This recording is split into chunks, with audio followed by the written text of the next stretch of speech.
All right, welcome back to the PHLY Sixers Podcast. I'm Derek Bodner, joined once again by Kyle Neubeck.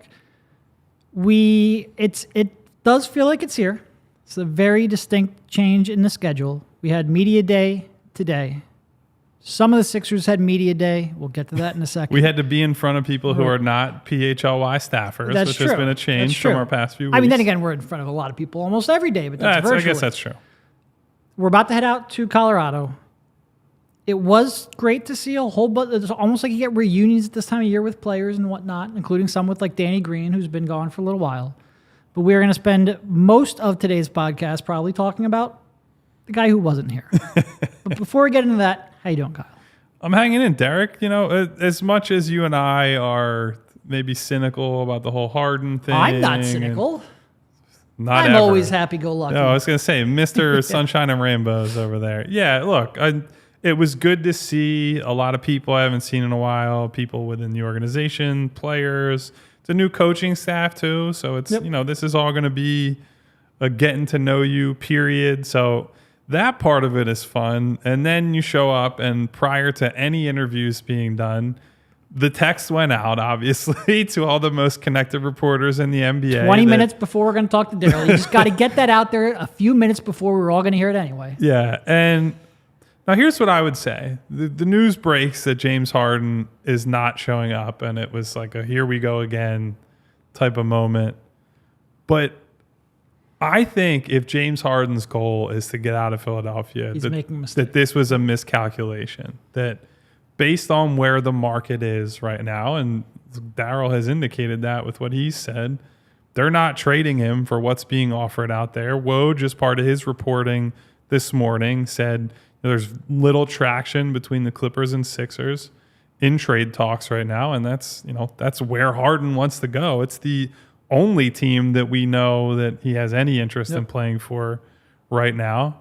And for James to not either show up and put on a good face and try to go through this, or go to the microphone and take a blowtorch to the organization, I don't think he really accomplished anything, or there's no progress being made toward his goal of getting out of Philadelphia. Now, I don't know if that's just me, but that was what I took away. Is like, I thought if you're looking at it from his perspective, it's a missed opportunity. Yeah. He posted on Instagram that he earlier this summer, like way back in July, might even be June, that he's been comfortable for so long, it's time to get uncomfortable.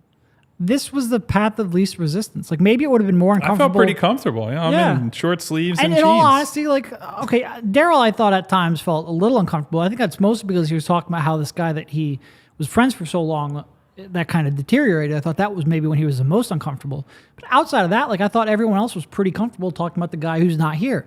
It helps that for many of them, this isn't their first rodeo. Like, they've been through this before. But him showing up, and maybe it would have been uncomfortable for James having to go up and talk to reporters, probably even more so talk to his teammates. But I agree with you. If his ultimate goal was to go scorched earth, I don't think he did that here. And outside of passive-aggressive stuff like holding up a sign at a party, really hasn't been a whole lot on that front here in quite a while. And I think it's painted Daryl Morey into a pretty good spot where he can just say, all right, we'll wait until the trade develops. And that might cause Harden to react. We'll see what happens if and when that does happen. But I think we came in today and we got a pretty good indication that he's not here. I don't think anybody really expects him. Daryl Morey left open the possibility. I don't think anybody expects him to show up in Colorado. And we'll see where we go from here. Yeah, to me, the only way forward for him, unless he is going to, put on a brave face and come back and swallow his pride to some degree, is he has to come in and actively sabotage things, right? Like, him just being at home, not making money, and violating clauses in the CBA and things of that nature. I know that he doesn't have multiple years on his contract like Ben Simmons did, but this entire organization has already shown we're okay strong-arming a guy in this spot if we believe it's to our best interest. Now, when they believed it was in their best interest to wait until the trade deadline, they ended up with this very player that we're talking about right now. And it's still suboptimal, right? You would love to hire a new coach, It's a vibe shift to a certain degree. And Derek, you and I spent some time individually talking to Nick Nurse today that I thought he gave us some good insight on, how he's going to set up and his vision for the team. But it is difficult for a new coach coming in to have to inherit this team that now one of the foundational pieces is just like off in the wilderness somewhere. And it's one thing to be like a foundational wing, but to be your point guard, to be the only real plus playmaker on the team, it certainly does change how you're going to play. On both sides of the ball, by the way, because he's a completely horrid defender, so you can do a little more on that side. But in terms of, changing up your offense, it's a huge change. I'm sure he's been preparing for this day since June 29th when, Harden opted in and demanded a trade. So he's had some time to prepare for it. But certainly this is it is a massive change to your team. Yeah, and that's actually, Alex brings up in the comments, Kelly Oubre called the Sixers a well-oiled machine and essentially talked up the idea of, I've been with losing organizations and these guys always win. And so it is interesting hearing it from an outsider's perspective. Certainly it's like, I'm not going to say... Compared to Charlotte, he's right. Yeah. I don't want to compare it to getting out of prison or anything, but it is like sort of similar to Andy Dufresne and Shawshank climbing out of that pipe and he's in the rain with his hands held to the sky like, I am no longer a member of the Hornets, who apparently are sponsored by fellow YouTuber Mr. Beast. Obviously, same level of clout that we have, Derek, or aspire to one day. But yeah, it's a weird situation. I think the only semi-weird part of today is what you're talking about with that interpersonal Daryl and James dynamic, because that was... They came together for nearly a decade, and they came as close as anybody did to knocking off the full-strength KD Warriors. Yep. You would think those bonds are really deep. And one of the biggest takeaways today was that they simply have not spoken since the trade request happened. And Morey said it was at Harden's urging. He wanted all communication to go through his representation. Yes. Which I don't think is completely, unheard of in things like this. But for two people who were previously so close, or allegedly so close, you hoped, again, it just sort of like goes back to everything where you hope that their past history would prevent this, and it hasn't prevented that breakdown in communication. One, it also speaks to, look, if you were someone who had a little bit of optimism that, okay, Dame goes to Milwaukee, Drew goes to the Celtics, and there are all these big changes, and there are not a lot of suitors out there, maybe that puts some steam behind Harden to say, I got to figure something else out and I got to come back to the organization for a little bit and give this a little bit of time. But for those two to have not spoken essentially in months says this is not close to being resolved on an interpersonal level. And if those two don't solve their problems, it doesn't really matter, it seems, what the rest of the team thinks, right? Because we're going to get to the rest of these guys. I think everybody else is essentially walking a company line, right? They're saying, look, we support James going after or trying to do what he feels is best for himself and his career. They all understand I know James has made, hundreds of millions of dollars, but they all understand their careers only go so long and James is going to look out for himself and they support him in that way. But none of them were like, oh yeah, they're like down on their knees begging and crying like he's got to come back. These guys want him back and opened their arms up to him, said if he comes back and hopefully when he comes back, we'll take him and he'll be a huge part of our team. But their approach is very similar to what we heard when Ben was holding out a couple years ago. And that is to say, it's business as usual. We're going to go to Colorado. We're going to start training camp. And the guys who are there, they're going to start building a rotation and trying to, bring in Nurse's new principles, basically. And Joel even said, we went through this 2 years ago. My stance is sort of the same. James is a really good player. We'd love to have him on the team. If he's here, great. We'd love to have him. If not, we've still got a job to do. So it's pretty much the exact stance that he took 2 years ago. This one I think is a little different, and he referenced this. There weren't really reports. Back then, 2 years ago, there were reports that Embiid there was like friction between Embiid and Simmons, and that was part of what, was causing Simmons to want out. This time, there's no such reports. And frankly, Simmons and the head coach, too. This was like the guys who are on the floor and making the active game day decisions versus, frankly, it would have been a lot easier in this situation to compartmentalize it, right? And say, well, fuck Daryl, but I'll go to bat and I'll go to war with you guys because I don't have a problem with you. Yep. And I was sort of coming into today thinking, well, maybe James will show up, or maybe his teammates will come out and say, Daryl, you got to make this right. Or you know, the organization has let James down or whatever it is.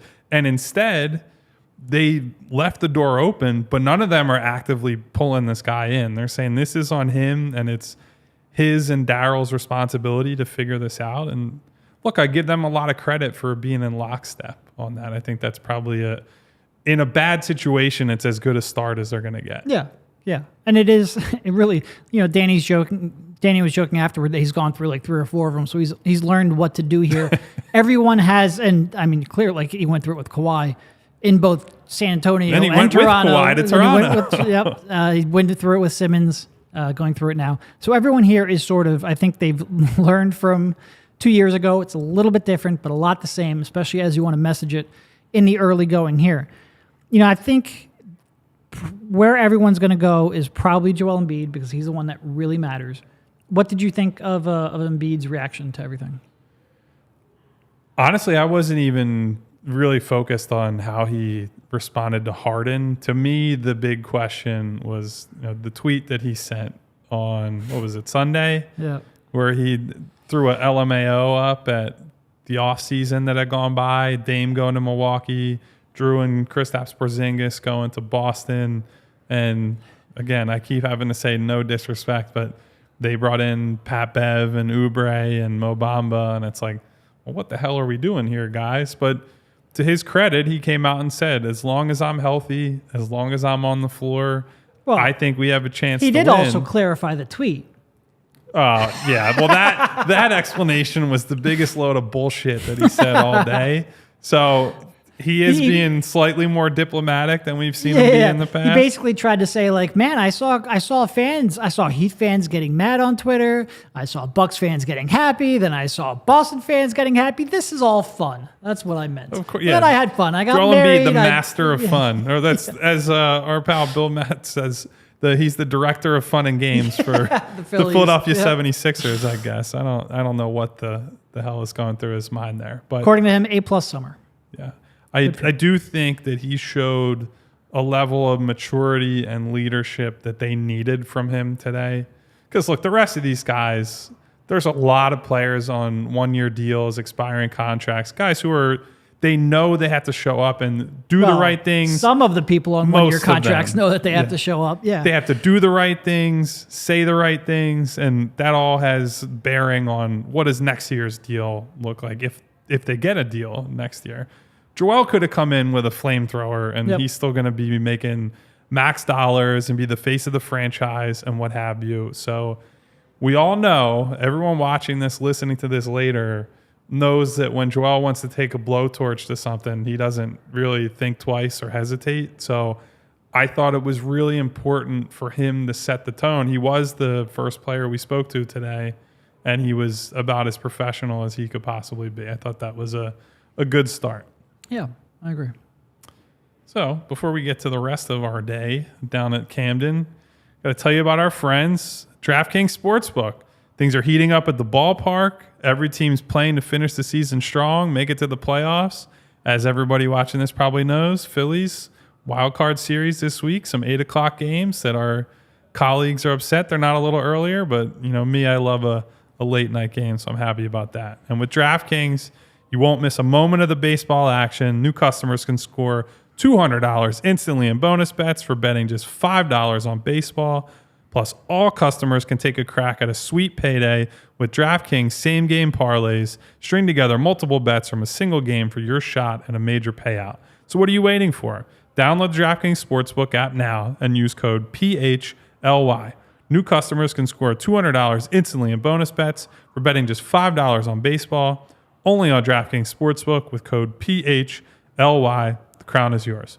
Gambling problem? Call 1-800-GAMBLER. Visit www.1800gambler.net. In New York, call 877-8-HOPE-NY or text HOPE-NY 467-369. In Connecticut, help is available for problem gambling. Call 888-789-7777 or visit ccpg.org. Please play responsibly on behalf of Boot Hill Casino and Resort in Kansas. Licensee partner, Golden Nugget, Lake Charles, Louisiana. 21 plus, age varies by jurisdiction. Void in Ontario. See dkng.co/baseball for eligibility, terms, and responsible gaming resources. Bonus bets expire 7 days after issuance. Eligibility and deposit restrictions apply. Man, they threw me for a loop with a new link there at the end. I had to think about it after reading the same disclaimer 2.5 weeks in a row, I think. So let's stick with Embiid for a second. Okay. You know, other than the James angle, which he essentially gave the same talk that he gave at the start of the Ben saga, not at the end where, you know, posted some funny memes and took it to Ben a little bit. But well, remember, he only saw a guy with a good suit and wanted to post it on Twitter so the world could see. Yeah, that's as believable as his tweet explanation today. So other than the Harden stuff, I guess, what was your big takeaway from what you heard Joel say today? He honestly, and look, I always say, like, you never know when the final nail will, like where the tipping point will be. But I truly did get the impression that he's not a guy who's like ready to bail. Yeah. Like the commitment to the city and the franchise, like I think that is genuine. And that, in part because of the comments he made here today, in part because talking to people around the team, and part just interacting with Joel over the last, what's he been here, a decade almost now? I think he said a couple things here. First, he said, I have the quotes here. He basically said that anytime, I feel like, nope. Mm-hmm. Man, I also believe that it doesn't. Audio you got going here. Look, there. All right, I'm not going to be on my game every day. He said, I also believe that it doesn't matter who's on my team. I'm always going to believe that I have a chance to win. So it's all up to me. I just got to go out there and try to do whatever it takes. I'm here in Philly. I love Philly. I've been here my whole career. It's all about winning a championship. If we were to win a championship, it would be for the city and the fans because they deserve it. We're not to mention the process and everything the fans went through.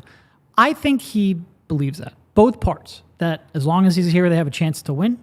You know, and again, we can be skeptical about that, but like he was a couple of made shots in Game 6 away from that being a reality. A couple years back, you know, look, they've lost 3 Game 7s. They've been close. They've never gotten over it. I understand skepticism, but they've been close. And also, I think he truly, you know, does believe that he wants to do it for the city. Like, I believe both parts of that quote. Yeah, and Joel is a guy that I hate how much guys play up like the Kobe, like Mamba mentality stuff all the time. I think it's contrived in a lot of cases. Joel, though, is a guy that looked up to him to some degree, and I do think that there's some of that stubborn, just like, I won't accept or admit that maybe I'm beaten here. And sometimes, like, not that it would help him if he came out at a press conference and said something like, oh yeah, we're screwed, we're going to lose to Dame. But I do think he sees part of his role as a leader to just be the brave guy out in front of the media saying, yeah, of course we have a chance because I'm here. Because he understands. Jump on my back, I'll carry you. If he says that, or if he says the opposite, if you're somebody, let's say you're Jaden Springer or you're Paul Reed and you're some of these up-and-coming guys that you're just trying to carve out your lane in the NBA. You don't know where your career is headed and, you know, maybe what your best role on a very good team is. You hear the leader of the team come out and say, yeah, I can't believe we didn't do anything this summer, and I don't think we have a chance. You're essentially just killing the team from the very start. And so this is, in many ways, it's the bare minimum he has to do right now because it's his role as the leader in many ways of the organization is to get everybody marching on that drum beat. Like when it was Ben Simmons, it was kind of a, you know, screw Ben and you can rally behind that and it's an anger. Right now it's different because there's not that same level of animosity. So it seems like Joel understands, hey guys, I got us. Like as much as he's failed in the playoffs and all that, he did just win the MVP. And if if you've got the MVP, as Nick has said, as Joel certainly believes, then they're going to have a chance to win games. Now, that doesn't mean winning a title, but they can win a ton of games in the meantime. Yeah, and again, we would have said the same thing about Damian Lillard 2 years ago. Like everyone, not everyone, but a lot of people have a tipping point. I'm not saying never be concerned about Joel Embiid getting frustrated, because I will always be concerned about Joel Embiid getting frustrated because that is catastrophic for the franchise. But I do believe right now that he believes that. I do. He also claimed that he didn't work out in the gym all summer. Which he's done a couple years now, at least twice. I don't know why he does that. Like, people are going to know what you worked on almost instantly. Your when trainer's you hit the constantly promoting it. Drew Hanlon loves telling everybody precisely what Joel has worked on. Nick Nurse was telling us, Joel's been in the gym all summer, except for I guess it was Daryl, except for his honeymoon and wedding. Joel was in the lab working on some things. We know some pieces of it that are already out there, right? I think Hanlon has said that Joel's worked on some stuff closer to the basket, a hook shot, things of that nature, shots that maybe have not been his strengths in the past. And so he's trying to work on his weaknesses, as he obviously has built up a ton of strengths over the last 5 years or so. But I don't know why he has to be so coy about it. Maybe it's like the inverse Ben Simmons, where we saw nothing but the shirtless Instagram videos and, look out for this guy. Chris Johnson posted a new video of what Ben's going to do this summer, and Joel chooses to go about it the other way, and then we see the lights come on in late October and see what the work has all been for. Better offseason, James Harden trade requests or caring about Ben Simmons workout photos? James Harden trade requests. Yeah, I agree. Because my stance on Ben has been made abundantly clear over time, and even with the position they're in, I wrote it this morning, I still think right now the best thing for the team and for James is for James to come back. Now, I'm not saying I don't believe that they're a real contender with this group with James Harden on the floor. Right. But they will be much, much better with James on the floor than just not having him with the team if they can get him to buy in. But that's a mighty big if from where we sit here. There is still a part of me that I am so convinced that Harden, even if he does come back, won't be here for the end of it anyway.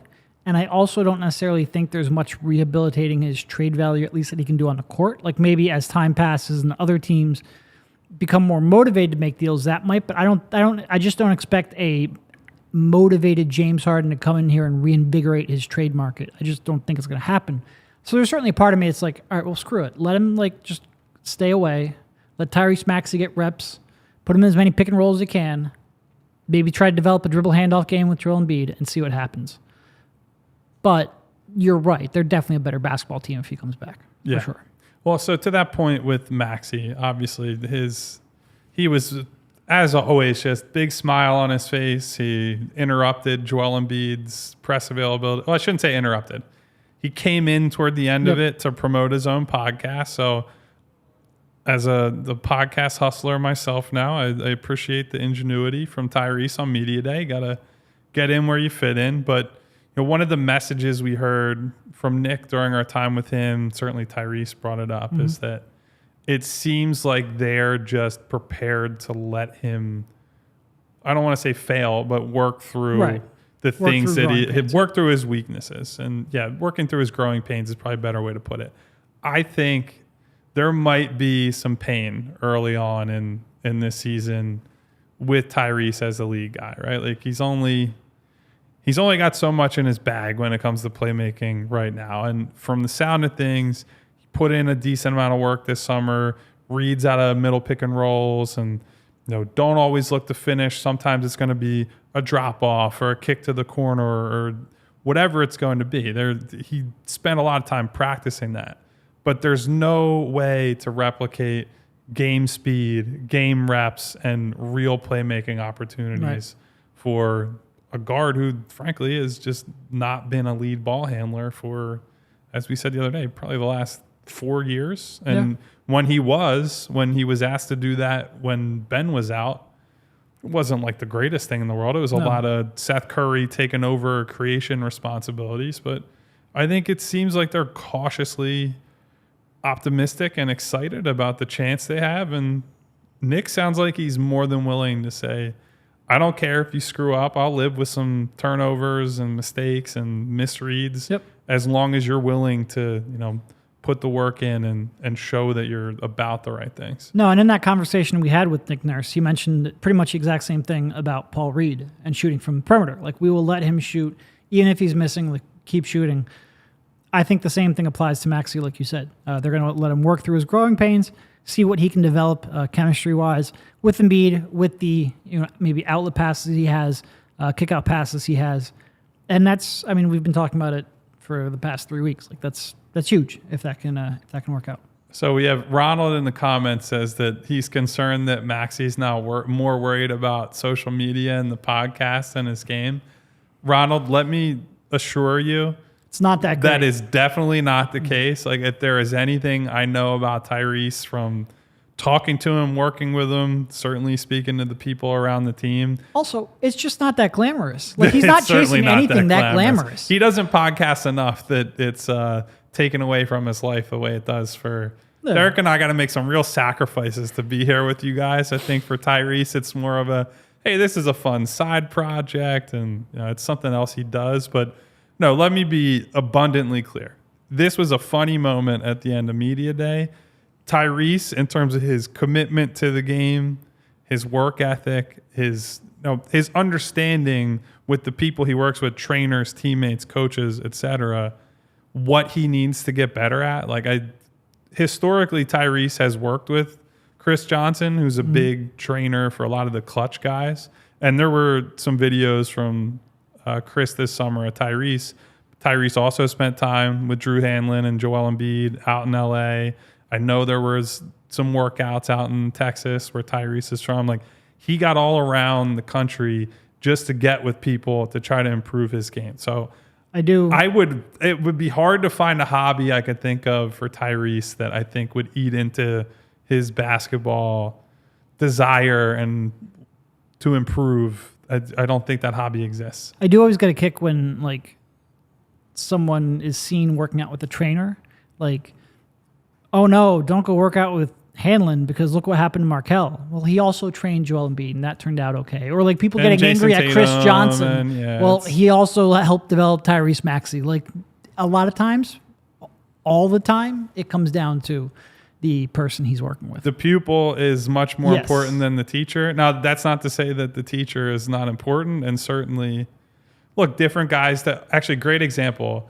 Hakeem Olajuwon is notorious for, people found out he charges like $50K a session to work on guys for their post game, which, what a racket, man. That's what a great work if you can get it. And a lot of guys have worked with him and taken nothing away. But if you remember, Derek, when LeBron came off of that horrific finals loss to Dallas, the first season in Miami, that summer he went and worked with Hakeem Olajuwon, and he came back and it was like, oh my God, mid-post LeBron showed up and there was just nothing teams could do with him at that point. And so most of this comes down to who the guy is, not who the person is giving them instruction. 100%. We're going to, after we come back from our next ad break, we'll finish up this conversation. We'll have some time for some questions. So if you have some questions, please do leave them in the chat, and we will get to as many as we can before Kyle and I start making our way to the airport to get out to a good old Fort Collins. Yeah, buddy. But before we do that, I want to tell you about our good friends at the GameTime app. I know a lot of you, well, maybe some of you, I don't know how much crossover there is with the Phillies fan base, normally a lot. A lot of you are going to be trying to get to some Phillies playoff games coming soon.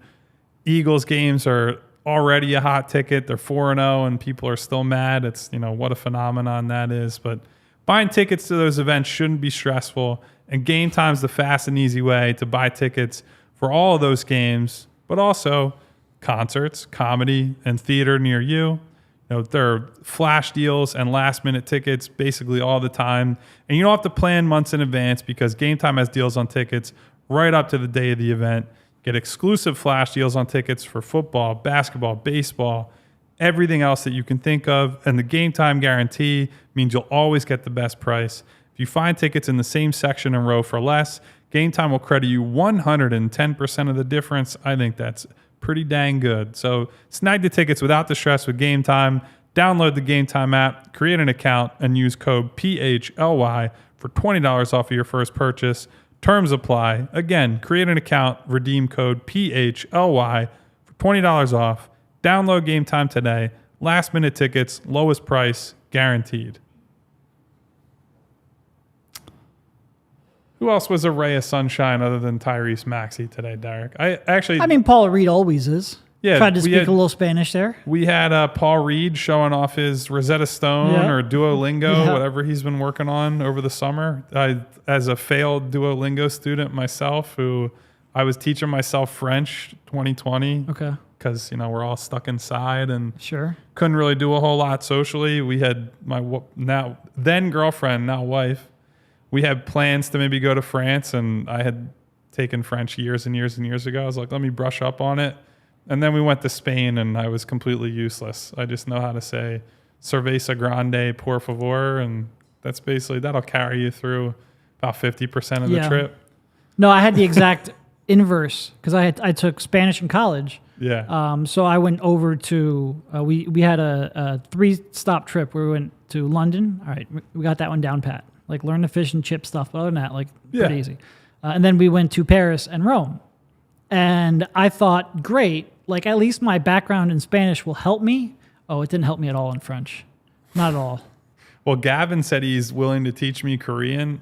Gavin, if you had ever heard me speak Spanish or French, I think I am past the point where I'm going to learn a completely new language that I've never studied before. But we'll see if I ever have to take you up on that offer. If there's ever a Korean ad read we need to do, then I'll circle back with you. So one of the other things I wanted to spotlight real quick, Jaden Springer's name came up in the comments at some point here, and he was talking about Nick Nurse's involvement at Summer League, and he said that he came away really impressed, and he was even more fired up for the season to begin, because Nick had been so involved with the Summer League team between the practices. He's coached, I think it was at least one of the games in Utah, right? Maybe two. I don't know if I'm misremembering that. But Jaden felt like there was a level of hands-on with Nick, instilling the team's principles. He's certainly been working with guys like Paul Reed, Ricky Council, one of their two-way players. He's been personally involved with trying to work on improving his jump shot. And so I think that's probably another positive takeaway from today, is that, look, we can all sit here and say, yeah, it's a good thing to get Nick Nurse in here, accomplished coach, somebody who's inventive, someone who might handle this differently than a Doc Rivers does and has. But now we're actually seeing that, and we're hearing that from the players. They're volunteering, hey, this has been different. I'm getting something I wasn't getting before. And, maybe that's just first off season, new coach comes in. I wouldn't expect that Nick Nurse is going to I personally expected Pius Harris to just trash Nick Nurse. Just rip him to shreds. I'm not expecting Nick Nurse to run Summer League basically every single year that he's here. But I do think it gets him off on a good foot with some of these younger guys that, frankly, now that Harden is probably not going to play or just not going to show up for a while, there's a big opportunity for one, maybe even two of these guys to step up and establish real roles in the rotation. Yeah. There was a question from Ernest. Basically, a couple of people mentioned ball movement in Nick Nurse's offense. Do you think there is an implication that there wasn't being coached before, or is it just excitement for Nurse's unique version? This sort of builds off of what we were just talking about. I think it's a combination of both. I also would say I don't think the Toronto Raptors over the last few years were the pinnacle of movement. And so a lot of this is going to come down to, one, just buy-in, right? Anybody in theory can move on a bat. You don't have to be a guard or a wing, or anyone can try hard and get the spots, and you might get there at different speeds. But if you commit to it, if it's a team principle that's saying we're going to cut a lot, there's going to be a lot of off-ball movement, that just takes you buying into it. Yep. And so Toronto certainly was not that sort of team in recent years, but part of that is because teams just dared them to shoot. Teams were not scared of them from the perimeter at all. And so defenses could bunker down and clog the middle of the floor. Well, what are you moving into? You're just running into bodies in the middle of the floor. So some of that is going to depend on what are the lineups that Nick throws out there, right? And Paul Reed shooting and his ability to play in ultra big lineups has been a big point of conversation throughout the offseason. So I will be interested to see just how good the movement is when they play the bully ball Joel Paul lineups or Mo Bamba and Paul Reed together. But yeah, I mean, I can believe that they want to do that. Whether they actually do, and I'm is sure another an story. informal pickup in September, they probably were. The defense ramps up a little bit when we start playing basketball for real. No, I think like even going back to, let's say, Doc, like when Doc was with the Clippers, they ran a lot of pick and roll. They certainly ran J.J. Redick off of screens. You use an off-ball movement. You use the pieces you have. You know, I don't think Nick Nurse is going to come in here and completely change. There might be marginal changes, but like you're working with the players that you have. I hope to see drastic changes. Yeah, but I don't think you're going to see a complete alteration. Let's see.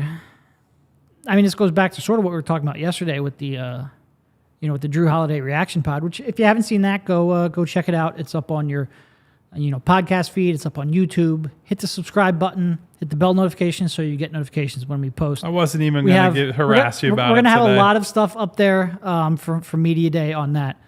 But this one from Tien. Am I crazy thinking the Sixers are somewhat better of a matchup against Celtics after this season? Or after this offseason, I mean. So we did get into this some on our quick reaction pod. To me, the Celtics ceiling has gone up. I think that this is just a straight up better, let's say, top six than they had before.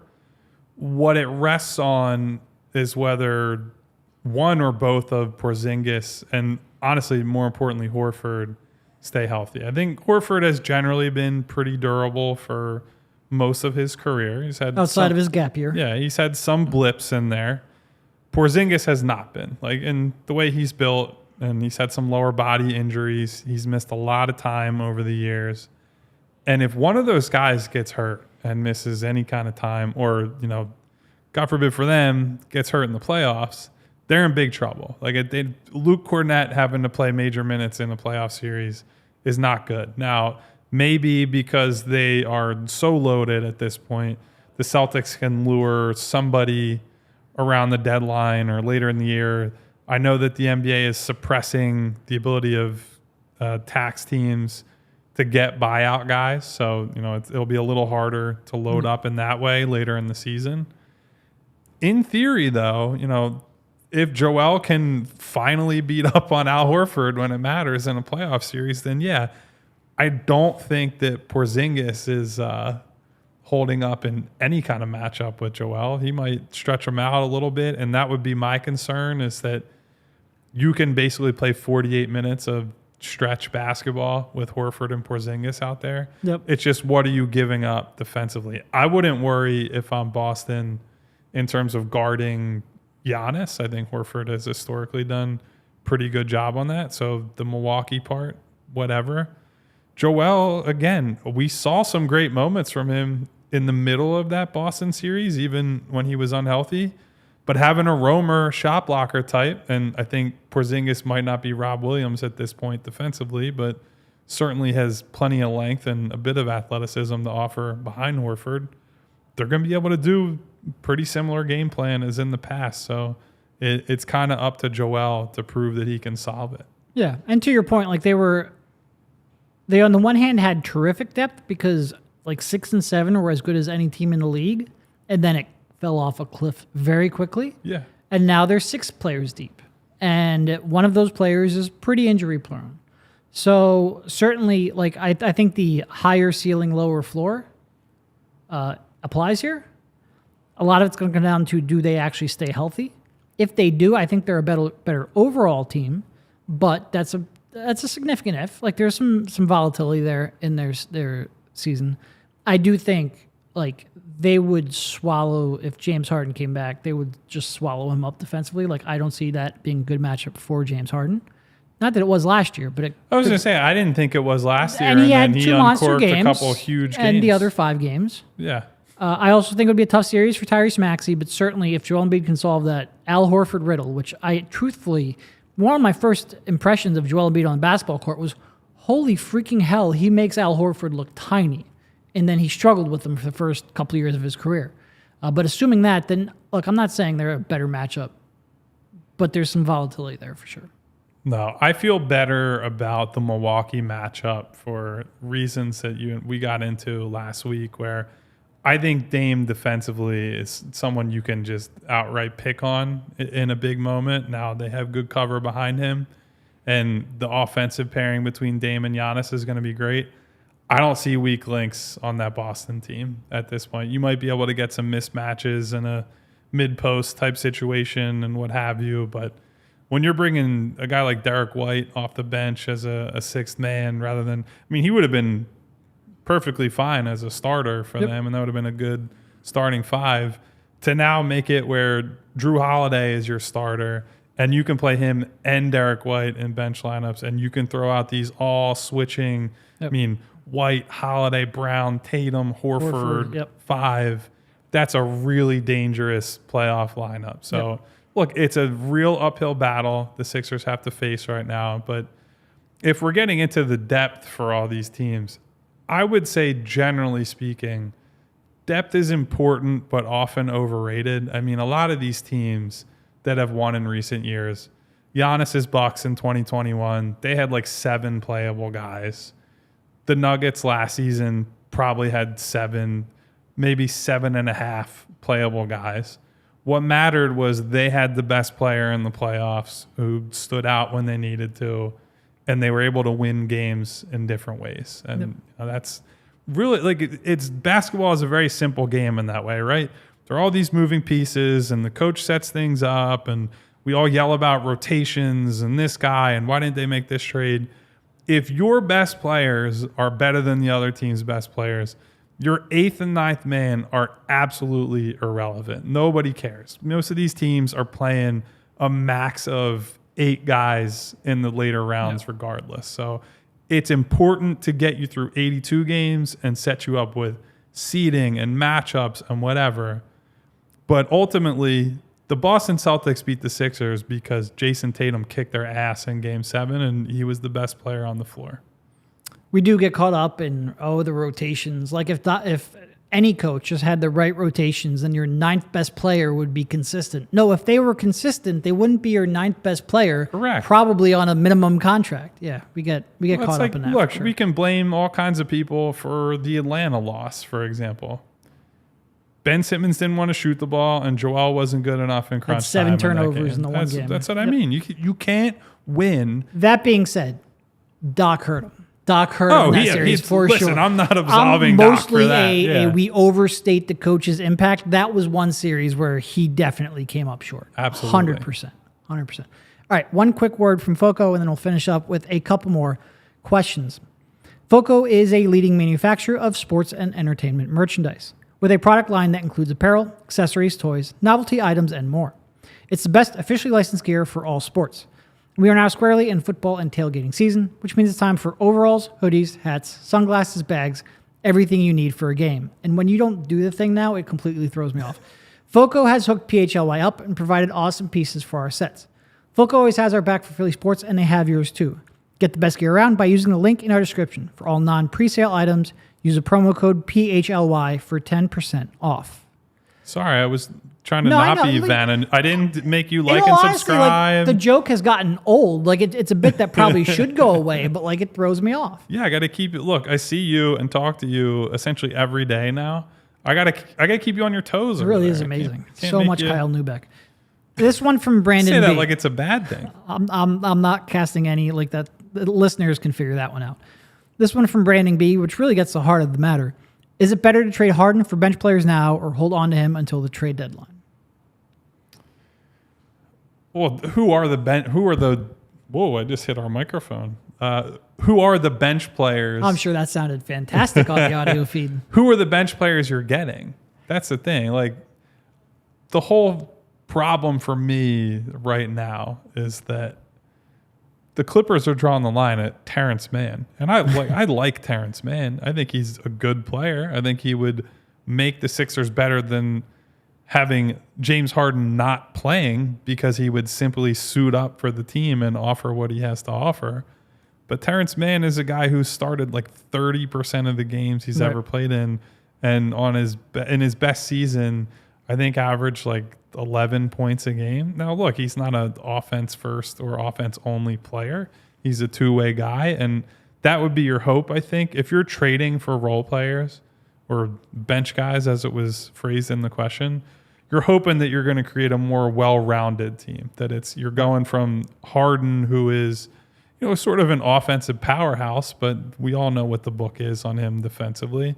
You would hope that maybe that turns into, all right, we might get three guys who are all in on both ends of the floor. But all in on both ends of the floor often means the guy can defend, but he's a streaky outside shooter. Right. And so to me, I think the clear best thing for the Sixers to do right now is just wait. Because if we all accept, and I think most of the people who listen and watch the shows agree on this, that the Sixers are not a real contender right now, and their paths to being one are slim, it costs them nothing except maybe pissing Joel off to just let this ride out for a little bit, right? If the difference is between trading James for scraps right now or trading James for scraps later, you at least later have a chance for that to change. Absolutely don't make a panic trade now. You might turn it into another James Harden like they did in the past. I doubt it, but there's at least a chance, instead of cashing that in and saying, oh boy, we got Marcus Morris and God bless him, Robert Covington. Yeah. No, 100%. Hold on to him. Maybe tell him to go away. Maybe he goes away willingly. Maybe he comes back and is a pain in the ass, and then we can reevaluate it. But right now, no, you don't role players for what? So they can role player their way into a second round exit? Who cares about that? I think that one's pretty easy. I think this one here from Ernest. Other than the Clippers, do you have any guess on what teams could be interested in Harden? And he has a second one. Do you think Tobias is going to be here for his final season of his contract? So the only other team that I think has been credibly linked to Harden was the Knicks. So that's one other team in the span of what? July, August, September. 3 months. It's been going on. 3 months and counting. I verified it with my fingers. Look at that. You can count. I'm about to recite the line from Happy Gilmore. But if the Knicks have been the only team cited, and here's the problem with them as a potential. One, I don't really get that as a fit. Him and Brunson is sort of a weird pairing in the backcourt. More importantly, aren't they just hoping for Joel Embiid to ask out at this point? And why would they be getting in the James Harden business when there's a much higher upside with... Have you heard that Leon Rose was previously Joel Embiid's agent? But that's what I'm saying. There have been semi-credible whispers out there. Players always want to go play for their former agents. Look, we can make fun of the Knicks and the Leon Rose angle, but they have a million draft picks. Yeah, they could they theoretically have a ton of but capital. It's because they have draft assets to trade, not because Leon Rose made Joel Embiid some money. Yeah. So I would say because they're the only other suitor, I don't really believe in them. So right now, to answer Ernest's question, I think this is still Clippers or bust at this point. If there was any legitimate talks, Daryl Morey would have leaked that to the national media like this. Are you kidding me? He wants other teams to at least believe that there's a strong market for James Harden. Of course. And that is scary. Because if James Harden comes in here, or if he doesn't come in here, or B, if he comes in here and he's a pain in the ass, it's not like teams are going to go, oh, that's the guy we need to trade for.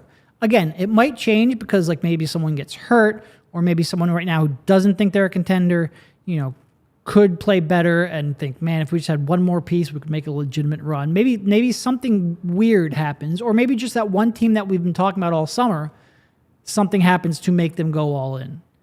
But there is definitely not, at least from the outside, it does not seem like it's a very wide market for him right now at all. In fact, it's the narrowest of narrow markets you will see for a guy who's one of the 75 best players of all time and just put up 20 and 12. Look, and on paper, he fits with a lot of teams and could make teams better. But I wrote about this morning. I think people forget that this is not James Harden's complete history is not just, oh, he's made trade requests and has forced his way out of places. He has also had multiple examples of him butting heads with prominent and or star players on his teams. Like there were reports out there that when Chris Paul was in Houston, they went like months without speaking to each other the final year that they played together. Dwight Howard and him were oil and water to some degree in Houston. Now, look, Dwight was kind of a pain in the ass for a lot of people and matured toward the end of his career and was a little bit more agreeable. He was fantastic. I enjoyed the Dwight Howard experience. I personally did, but I didn't have to be with him every day. Well, and also we didn't, I didn't enjoy him in the playoffs so much when they were trying to play Ben. And speaking of coaching decisions mattering, Ben and Dwight, everyone knew that one wasn't going to work in the playoffs. But in the regular season, he was entertaining. He would entertain me. He'd amuse me.